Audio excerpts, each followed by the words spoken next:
welcome back. We are almost done with our first day of week 4. We've gotten 2 really exciting best of 2s. Last one, if you missed that one, go watch it. Golden Guardians Academy versus Immortals Academy. A lot spicier than I would have expected, but we gotta move forward on past it, Crumbs. We gotta get into our final one, Team Liquid Academy, Counter Logic Gaming Academy. What do you got for me?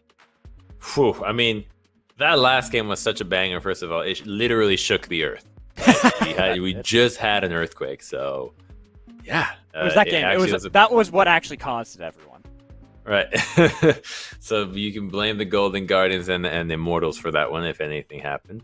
But for this next one between Team Liquid and CLG, the first thing is obviously looking at the roster changes, where Dokla has come into the lineup. And there were some growing pains, but Team Liquid have been looking very good this split. And the addition of Dokla actually was highlighted by that really nice backdoor that they had last week against the very under Golden Guardians, as we just heard from Niles, that he felt like that was a play that should not have happened, that they shouldn't have let that backdoor go through, but it happened, and Team Liquid got a dub out of that one. And on the flip side, you've got CLG, who have been struggling. This team is still kind of finding their footing here and there. It works every once in a while. They have found some success with a few picks that really spoke to them in certain matchups like Fiddlesticks, but you can't just count on a single champion. They need to do a little bit more than that. Yet if the Golden Guardians can show us that consistent improvements, small little victories can turn up into huge wins at the end of the day, I have faith that CLG can do it too. And I kind of want to highlight, you talked about the growing pains for Team Liquid, and it's really apt because last week was not their strongest showing that we have seen from this team since Jenkins has gone up to play in at the LCS. Bringing in Dokla. Dokla is a fantastic player, but you can definitely tell that there is still that growing that is needed for Team Liquid, and you're hoping that after this past weekend that they've been able to figure out exactly what they want to be able to do, especially against a team like Counter Logic Gaming, who have been struggling and are looking to see if they can have their resurgence, similar to what we just saw from Golden Guardians last series. And the interview we got from that, okay, before I go even into that, we already have just some good action from the draft. Yeah. Oh, I wanted to see it because I knew Keel played it and I was getting really excited, and Team Liquid Spawn coach out there is just like, no, we're not dealing with that. I don't know if we're going to see that today, sadly. Magical, we know we love to see the Rumble, but so the Fiddlesticks, but he is an answer to Rumble. Yes. And Armao has been pretty good with that, so I think that Team Liquid might be spotting out an opportunity to lock in a Rumble first. They'll be happy if Keel takes the Diana. I think it's easier to deal with Diana than it is with Rumble, but Set and Lee Sin are still available. And I don't know if that's a worthwhile trade. Either combination that you take as a first pick can always be answered by the remaining 2 from CLG, whether it's Set Lee, Lee Rumble, Lee and Set, Rumble, Lee, all of them.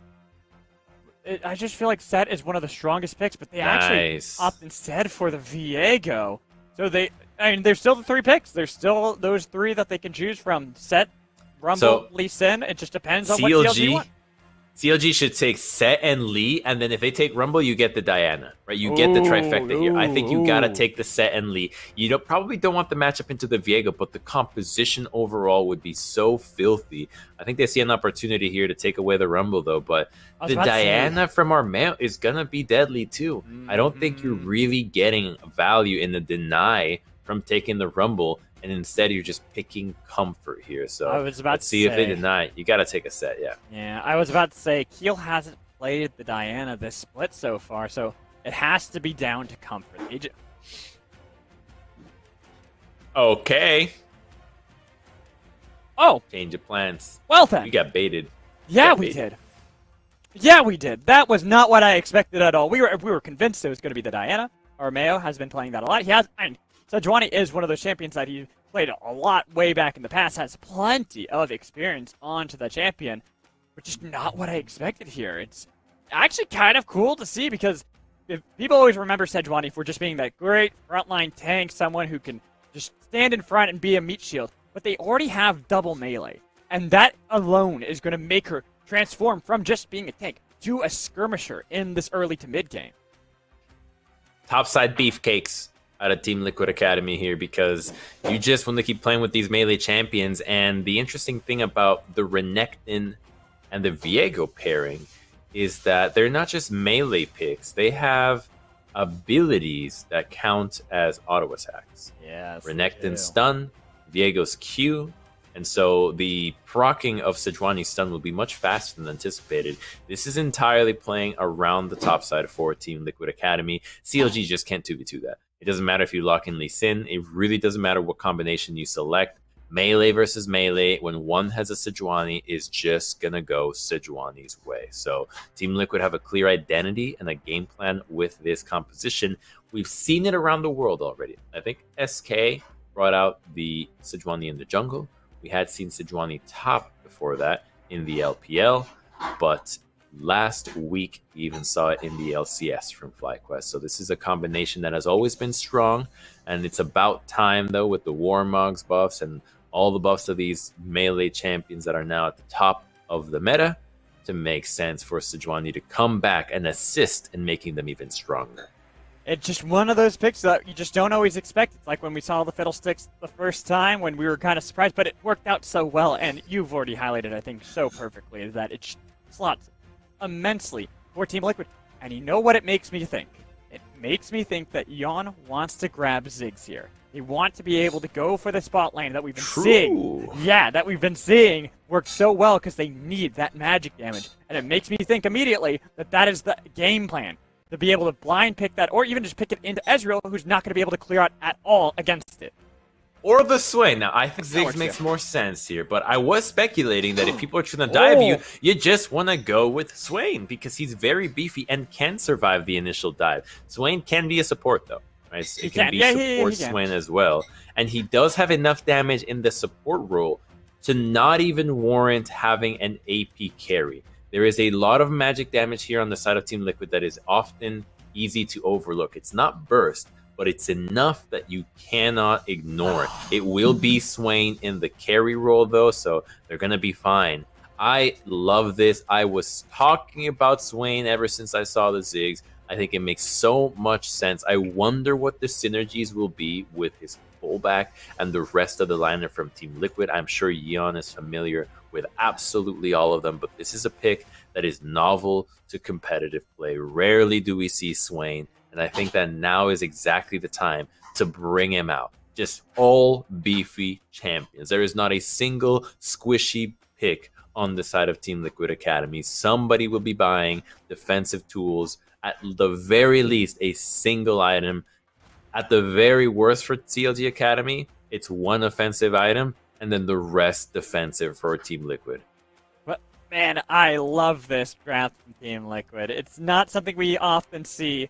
Not something that, I mean, hell, we might see it become something often. I was talking about Ziggs in the bot lane just because the wave clear and being able to work with the team, the AP damage that they need.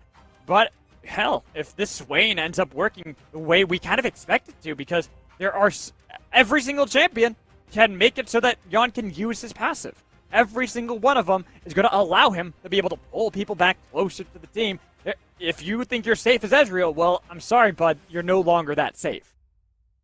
That's the beauty of it. There are so many little synergies built into this composition that you just want to see a 5v5 where you can show them off, where you can see them interact, because or else you just won't really get to understand and appreciate really the value of what has been crafted here. But I think that for the early game, obviously, Team Liquid wants to play around the top side and then involve Yeon and Ayla once the team fights break out. Now, I think that we need to do some justice to what CLG has gotten because they have something very standard. They've got a lot of Wombo here. Right? It's just a lot of CC with an Ezreal to back you up. So their composition still very meta right now. It's just not offering anything new that we have yet to see thus far. But by no means is it a slouch. They have plenty of team fighting power. And if there's any champion that can really withstand initial engage and still dish out the punishment, it's going to be Set. That it is. Set is one of those champions that does a lot more damage than people expect. Even I gotta say, again, on this Gnar is going to be able to do a lot more damage than people would honestly expect him to be able to do. Plus, we didn't really highlight that CLG themselves actually have really decent synergies. You got this Leona paired up with a Rumble, making sure targets are going to be layering on top of that equalizer so long as Keel is able to utilize the equalizer properly. Exactly. There is so many little synergies as well on the side of CLG. So this is exactly what you want to see in drafts nowadays. Everybody get picks that you'd argue are top picks, and it's now about execution and about the pairings and how well the synergy between those pairings is used by the player. So it's going to be a matchup where execution will always be the reason for victory and not about the draft. Take a look at that Renekton skin, though. That is one absolutely yoked crocodile. That is... yeah, look at him. Look at this dude. He's just like... Dude, come at me, what, bruh. are you kidding me? Even Renekton now has abs. We've gone too far in League of Legends. It'll only be too far if they end up giving Urgot abs. That's the only... or Urgot or Gragas. Those two, I just don't think they should. I think Gragas should have a six-pack, but it should be just a six-pack of beer held on his stomach. That's or fair. It drawn on, like he's a football fan and he drew on it on. You know, I was surprised when they had that. They had that one skin, right, the Superfan Gragas skin, and I was surprised that they didn't actually do that initially. I thought they would for sure have drawn on abs because that's such a typical thing of like big ol' sports fan. Yeah, I also see exactly why they didn't and why we, as not a billion-dollar company, are in charge of the decisions behind skins. I mean, there's also a reason why I'm not in charge of like game balance or anything, because every single champion would have an AP scaling and an AD scaling just because that's just how I'd want it to be, because I could build anyone any way I'd want. But that's why I'm not in charge. You're in charge of the cast. We're in charge of this. We got something to hold us. And first start with a gank, but Harry's probably fine. Yeah, he's fine. Just dashing out. Kind of like that attempt, though, from Keel to see what he can get out of Harry, just trying to path down to the bot side, since this is a really difficult matchup that we were highlighting a bit before. It's the double melee with Sejuani, being able to have that skirmish capability. Dokla getting a pretty decent shove. Harry had been able to do that himself against RJS. The only problem was then Keel showed up to make it so that Harry lost a little bit of that control, but only just barely, because Keel has no desire to try to fight skirmishing into this Sejuani, at least not yet. Not unless, of course, Armeo just is a little too greedy, trying to steal away a little bit of the KFC. Good counter there from Keel to return to his own cam. Now, he initially cut across, because like you said, top side of TL way too strong. Renekton pushing away. Had he stayed completing the jungle on that side, he wouldn't have been able to go for the crab. So he pathes to the mid lane, clears out the wave, and then makes it to the bottom side in order to get the crab, and now can return top side. And it actually is timed quite well with the wave of Gnar, as he'll now be in range to help him crash if the Renekton chooses to teleport or even stick around and try to freeze the wave. Bit of a little skirmish here in mid lane. Hayward trying to shove back the minion wave against RJS, who was able to get a little cheater recall off on himself. Comes back with a long term. Oh, they will lose this 2v2 though. Yeah, they will. Heal is going to be spotted out by that ward to Armeo. He knows fully. So let's transition instead into the bot lane, where the TP play going to be able to get two flashes. Oh, no, flash and heal. The two summoners blown by CLG just merely for the TP of Harry. Interesting there. CLG managed to crash the wave. TL had vision of it. Now an attempt on Dokla. Oh, this counter gank gets spotted. Good ward by TN. That was really heads-up play right there from TN, saying, you know what? We don't know anywhere where Armeo is, and if he was there, and they tried to go for that dive, that was going to go catastrophically horribly for them. So as Wise backed off, able to maintain a little bit of control of Dokla and try to see if they can delay the recall as long as possible. Yeah, that's going to be exactly what you want to do in the matchup as Gnar gets to crash the wave, and you probably won't need to use a teleport to get back into the lane. So CLG is doing a fine job laning early on into the top side. They're knowing that that is a strength of Team Liquid, so they've been watching the waves and making sure that the avenues in which Sejuani ganks are limited.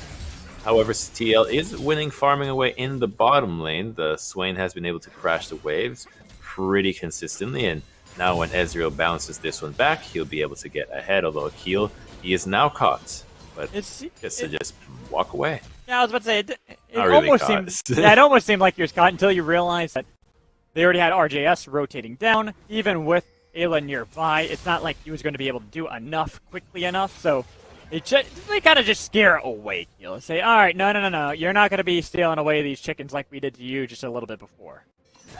I love that notion. Just someone coming into your own jungle, stealing your chickens. It's, I mean, to steal a chicken, right? You just jump into somebody else, jump over the fence. Think right? about you jump that. the river to steal someone's chicken, and the chicken's okay with it. Like, but the thing is, like, who would go and steal chickens? Ask yourself this. Like, why? Why? I just don't. Right there, Armeo stealing chickens. Who steals chickens? That just sounds like the weirdest crime to commit. Steals them and then kills them to eat them, right? So Make them into that's why. nuggies. They're hungry. You're hungry. Listen, I walk around my neighborhood, and there's chickens around here, right? There's some people with chickens. Have I thought about stealing the chicken? No, but if I had a backyard, I could see why someone would want it. It's like, all right, I could just take this chicken and then just put it in my own backyard and have dinner and lunch and maybe a few more meals the next day. Wait, so you would kill the chicken instead of just getting free eggs? Well, not every chicken lays eggs, so I'd have to see what kind of chicken it was. Yeah, you gotta see what kind of chicken it is first, because there's a potential you might be able to get a lot of eggs first and then kill the chicken. Oh, that might be really silly. I'm pretty sure. Yeah, maybe I'm not. So the reason I said not every chicken lays eggs because I'm pretty sure that was a rooster, but you can still eat a rooster. I mean, I'm just not sure. Let's just focus back on the game. Yeah, let's get back onto the game. No. Yeah, this is where we actually excel. We know League of Legends very well. I'm looking at what's happened so far. We've had a lot of recalls, buying up some of these items, trying to see if they can hold on. I actually love this from RJS. Went back, Bramble Vest, because he saw there's a Vampiric Scepter on the other side for Hayri. He's going to be able to constantly push up, and Hayri's not really going to be able to stop what this set is accomplishing, which is keeping him pinned inside this mid lane. So that's probably going to be a shield bow on Harry. Frankly, I think I prefer the Divine Sunder build, even though the synergy between shield bow and the Viego is obvious.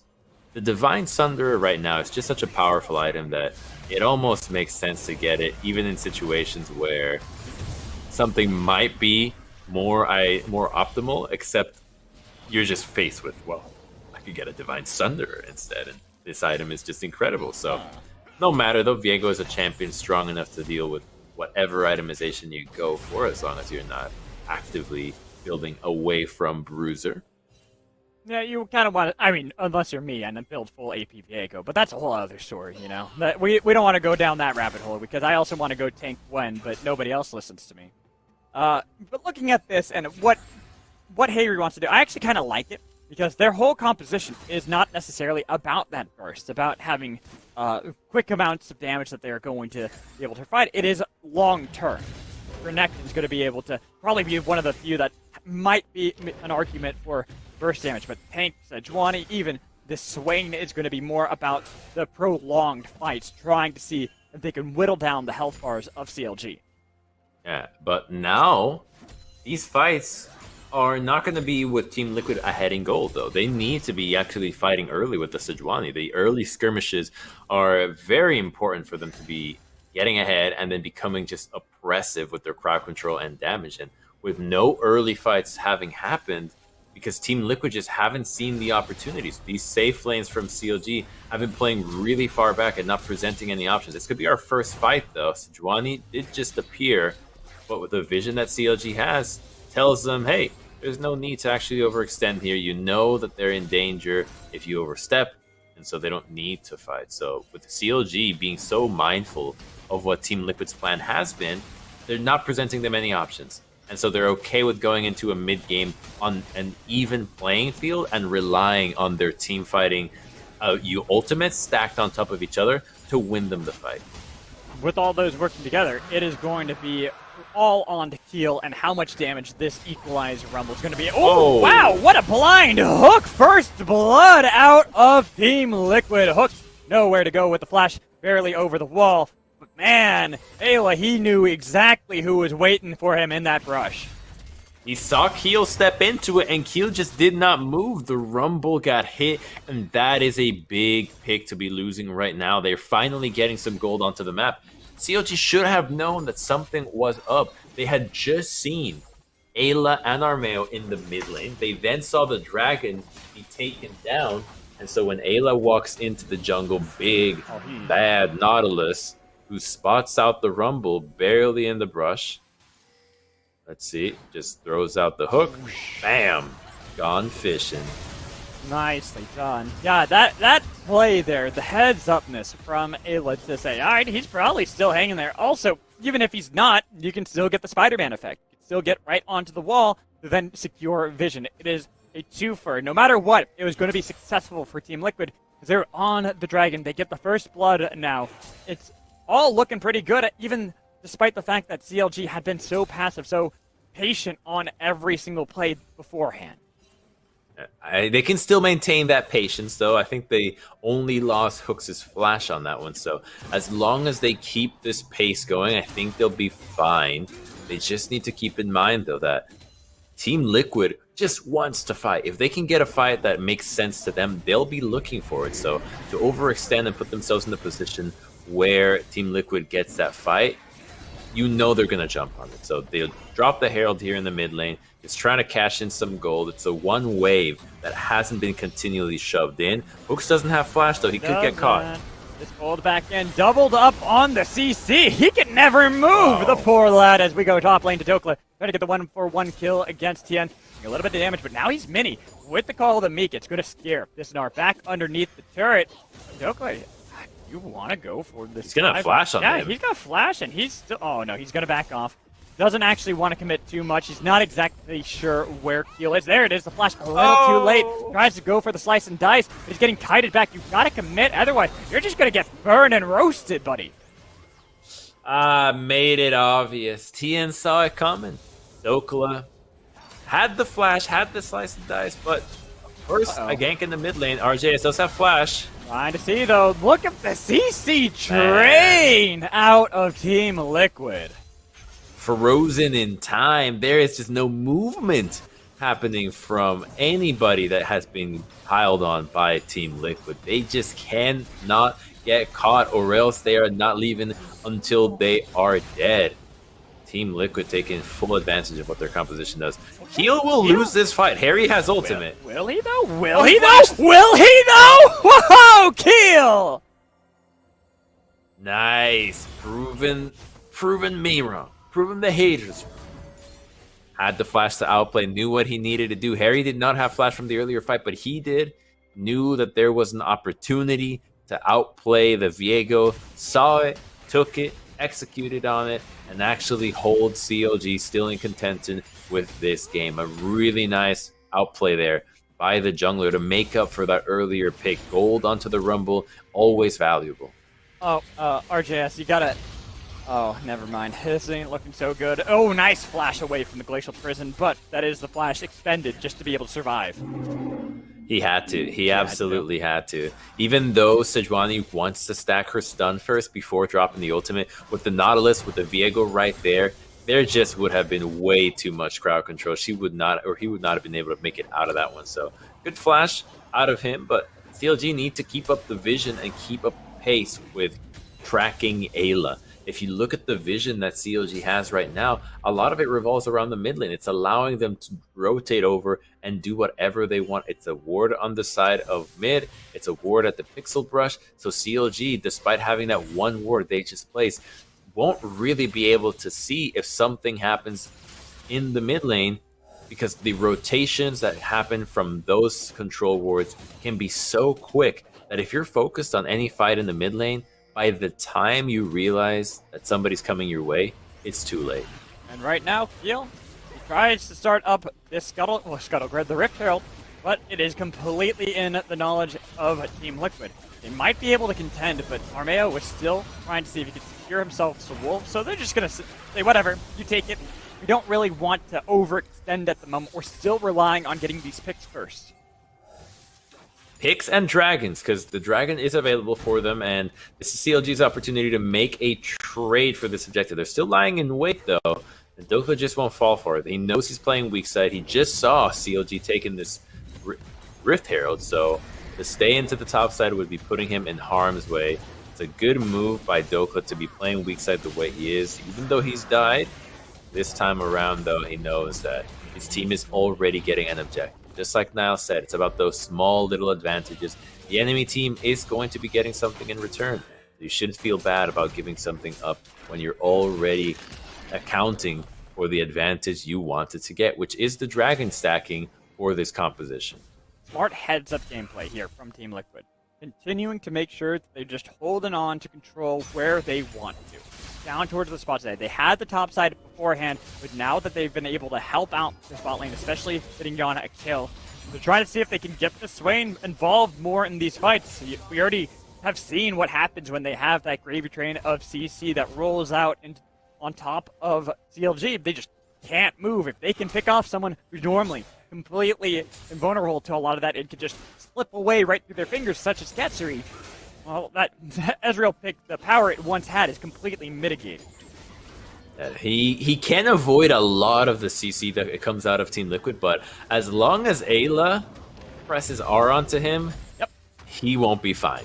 He really will not be fine. So that's the key for the Ezreal. Keep away from the Nautilus. Everybody else, count on yourself to outplay, because the Frozen Heart will help, but it won't help that much. So he does have plenty of options. It's always about keeping his health away from the Nautilus, which is so much easier said than done, though, because he can just hook your teammate, and now he's in range of you.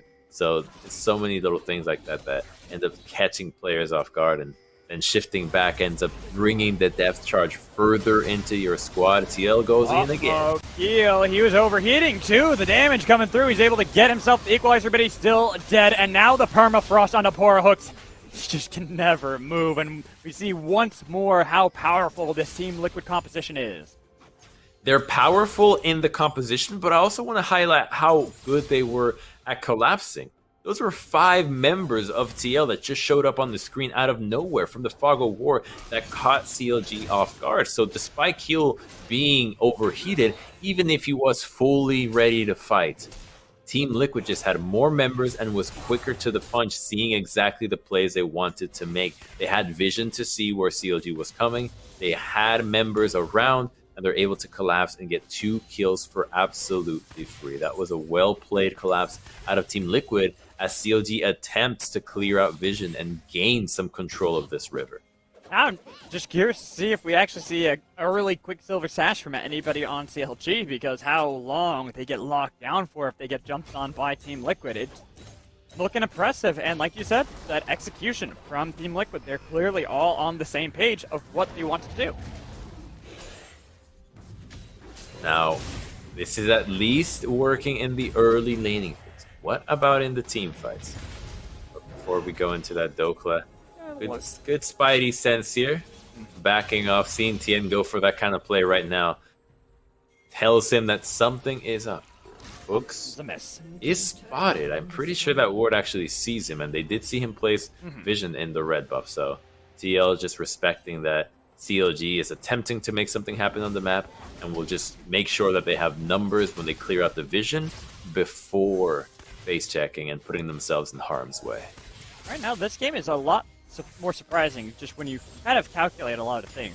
The goal is relatively even between the two teams, but it feels like Team Liquid are so far ahead. They are the ones constantly making these proactive plays, constantly rotating around the map, while CLG have to stand by passively. It's so difficult for them to try to overextend, to try to see if they can wrestle some of that control away, because we've already seen what happens when they step even a millimeter out of position. It's Armeo and the rest of the squad all jumping on top of them. And proactivity is often a sign of the team that is going to win the game. You can end up mapping out who started each play throughout a game, and it often ends up being that the team with the most plays started on their own accord to be the one who wins out. But that doesn't actually translate to 100% success, because oftentimes you can overstep. You make an aggressive play and suddenly the game is over. You give up a Baron, you give up an Elder at a critical moment, and that bites you back. So Team Liquid will need to accelerate this into a goal lead. 16 seconds are going in. It gets flashed. They got the flash, and they've got stuns for now. True Shot Barrage comes in, as well as Solar Flare with an equalizer on top of it, but doing so little damage to Team Liquid at the moment. Field just does not have that bang to the punch that he needs to provide. 3 ultis down for Team Liquid, and they can just wait out the Mega Gnar right now, so TL will have the advantage now. Going to be able to wait it out, and they're able to get the dredge line with the depth charge on the kill on the other side. Looking for the flank, wants to be able to jump on top of Katsuri, but they're going to be able to get the kill onto RJS with hooks going golden. Now they found Keel, pulled him back in, finished him off with a huge Demonic Nova.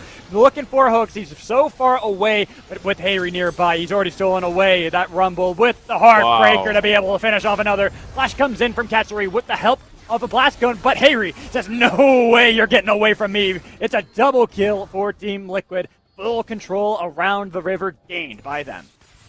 That is just a nasty team fight out of TL. CLG thought they had an opportunity there when Team Liquid had Sejuani dashing in when the Glacial Prison gets used, but there is no follow-up. But then on the re-engage from Team Liquid, which we're watching now, a beautiful hook catches the Rumble, zones him away, but he doesn't have any equalizer. He doesn't have anything. And so 2 members of CLG are fighting against 4 of Team Liquid. When the Sejuani is around, the stuns are handed out for free like flyers in Las Vegas. Team Liquid just demolished CLG as the front line with the Sejuani does so much for them. And then you don't even understand how Viego can move a sword that large so quickly, but he does, and he ends up deleting Ezreal with it. It's balance. It's balance, because he doesn't hold it from the very bottom. He holds it from, like, the middle. He's got really good balance when it comes to it. That's my theory, at least. Yeah, look at it. See, he holds it in the middle. He's got really good balance. I mean, you know what? I forgot another aspect about it. He's positively ripped. Oh, that's true. That would also help. That would also That helps. That helps a lot. Because right now, he is looking pretty ripped as he's 2-1-4. Here he is. Looking pretty strong here in this mid-game. Team Liquid, they might not have had a massive gold lead beforehand, and it might not be massive now, but it is still quite sizable compared to what CLG can even do. They are struggling to try to move out of their own jungle to be able to at least get something that they can react to against Team Liquid, because they're always on this back foot.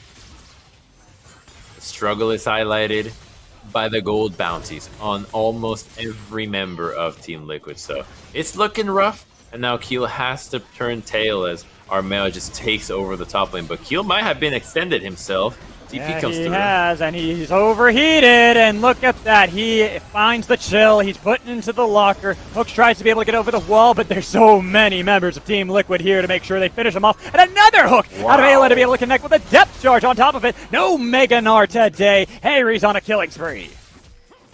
Team Liquid is just crushing this game. Those hooks by Ayla have been nutty. I don't think I've seen any hook just not be incredible. From the first one we saw in the brush against the Rumble with the prediction, then every single one in these team fights, CLG have not respected Team Liquid's composition at all.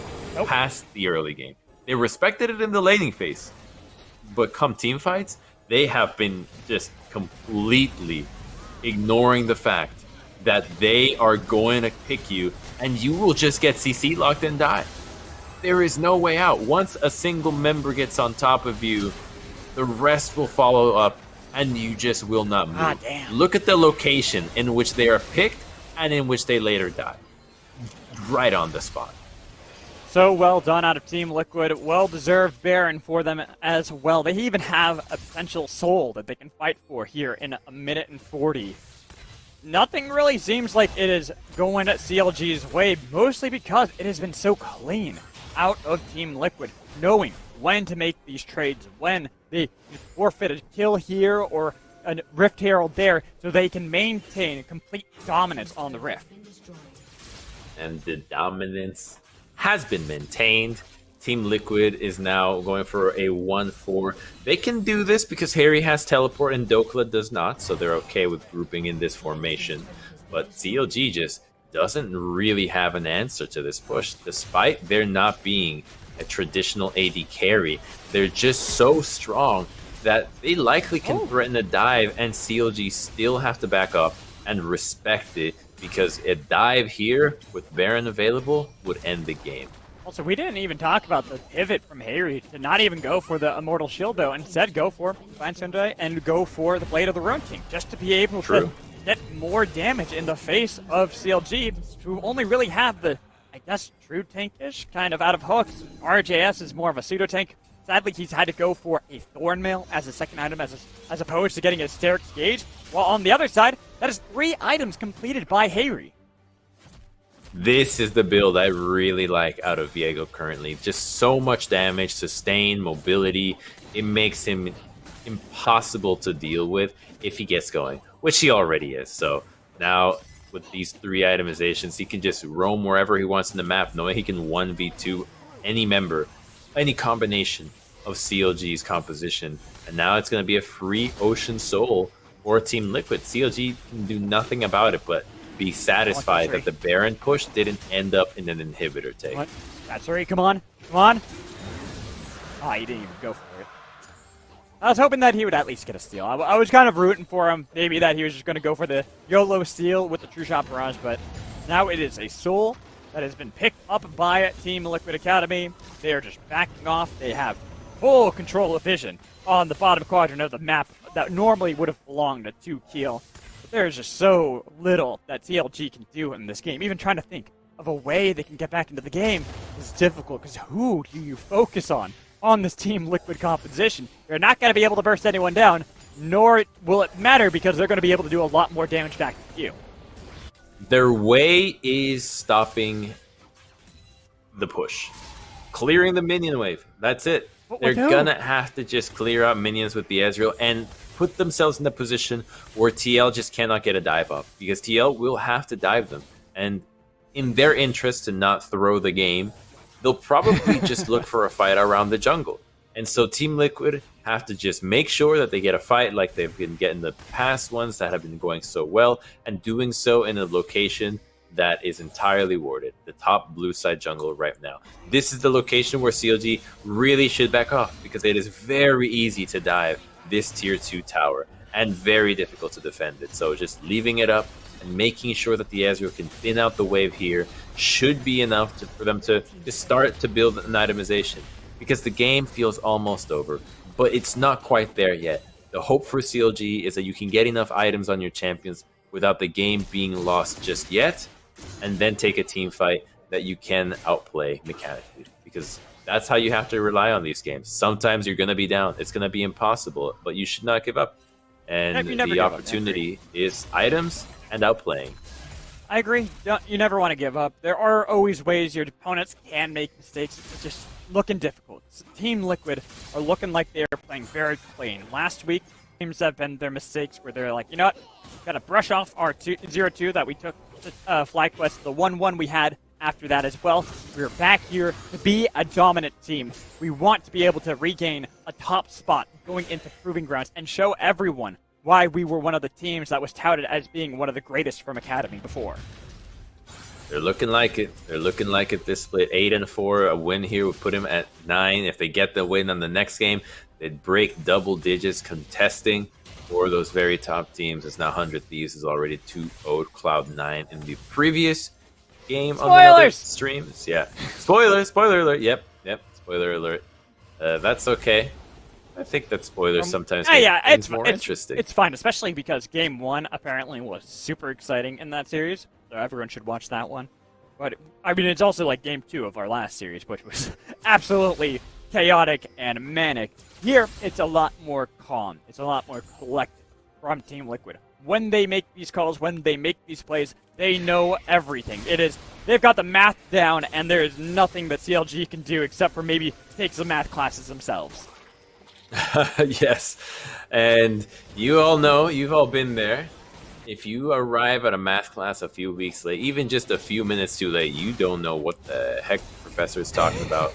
You can't BS your way out of this one. Dokla is 1v2ing, but seems like he's strong enough to be able to do it. Yeah, he's getting a lot of damage, but Tien is about to go Mega. Wants to be able to drag him back in. Instead, though, top lane, we see the Equalizer used. Hook's trying to be able to get away. They've got at least a little bit of damage to try to follow it up with Glacial Prison. Follow it up, but not enough damage. Hook will survive. A lot blown out of Team Liquid. Doesn't seem like it's really affecting them too much. They're just waiting for the minions. But CLG, they're making a call, trying to see if they can crack an inhibitor turret themselves. No one has base from TL just yet, and they're going to have to dive Dokla at 100% HP, which seems madness. I think they're more just trying to see if they can get a little bit of poke and a little bit of damage. Cross these thresholds onto the turrets, but look at the call coming in from Team Liquid. Said, all right, if you're going to have your two TVs on lane, we might just try to see if we can take away this Baron. It's too late for them to actually get anything more. Dokla wants to be able to get the 2v1 kill. He has to use the last gun away. TP completed by Harry. Will chase off the two members of CLG. That just does not feel good for CLG. You just committed your both solo lanes, and you're not able to even burn the flash out of a single champion on Team Liquid. How are you going to kill him in a 5v5 when the rest of the team is there to back him up? It is looking grim. Katsuri, at the very least, has his armor penetration completed. There is some damage onto him, but heal is far behind. There really is not going to be enough damage on the side of CLG to carry on an extended team fight. They need to get picks and win this way. How is CLG going to get a pick when there's now two Guardian's Angels completed on the side of Team Liquid? Dokla, if you couldn't kill him beforehand, you're not going to be able to kill him now. He's got Steric's Cage, he's got a Guardian's Angel, even seeing Harry with that mid lane. 4 items completed for this Viego. Team Liquid completely dominating this paint by numbers League of Legends that they are just playing calm, collected, waiting it out, getting a pick on someone like Katsuri, having to have him dash over the wall and chased down by Armeo's Rampage. That was a beautiful pick coming in from Ayla, forcing CLG back into their base. One final fight attempted. They're hoping to pull off a miracle, but they can't. It's too late. They have nothing left in the tank, and everyone's dying. A huge Nova once more comes in from Team Liquid as they look to end the game. That was a beautiful execution. Ayla, my MVP. This series, this man's hooks have been absolutely on point. Sees the Ezreal, catches him out right away, and there is just no chance. It was 17-2. It took a little bit longer than some of our games, but the domination was there from start to finish. Team Liquid looking hot in week 4. They are looking like they are going to start off this week really well. They're trying to get one more. Oh, they're going for hooks, but the game ends before he dies. I respect that. That was beautiful, Team Liquid. GG's, they pick it up 33.5 minutes in. Team Liquid, innovating. Not innovation, but trying something new. Trying something that I think caught CLG off guard. And frankly, it looked really powerful. I'm just going to say it right there. It was at a 0-0 start, right? The game wasn't snowballed from the laning phase. We got to see them start to gain these advantages from the moments when they were grouped. And it just looked like CLG couldn't do a thing about it. It was not close. Every pick was just so instantaneously locking down members of CLG until they died, one by one. No one could be a frontline. I'm thinking that this is something that will be returning and we'll be seeing a lot more of in the coming weeks. Well, and I was even going to say, it's like, how do you even ban against this? You take away Sejuani, I guess, but we saw that it wasn't even Armeo that was like the most important person, even though he was really important for the team. Ayla's Nautilus was phenomenal. Even Harry on this Viego, Dokla on the Renekton, then Yon on the Swain to make sure that they had that AP damage. And these long, drawn-out fights, how do you even try to approach draft when a team like Team Liquid is able to bust out something like this? Yeah, I'm not sure if Sejuani warrants a ban just yet. There's a lot of picks that can synergize with what we just saw. But the thing was that Team Liquid bust out a lot of different things in a single game. It wasn't just the Sejuani, but also the Swain into the bottom lane that made it so that the options that CLG could go for with their own dive composition were so limited. Diving a regular AD carry is one thing. Going after Swain in the bottom lane, post 6, that's an entirely different story. So we'll have to see what Team Liquid valued in their victory, and if CLG thinks that any part of it was bannable for game 2. Well, we'll find out after a break, so don't go anywhere. We'll be right back.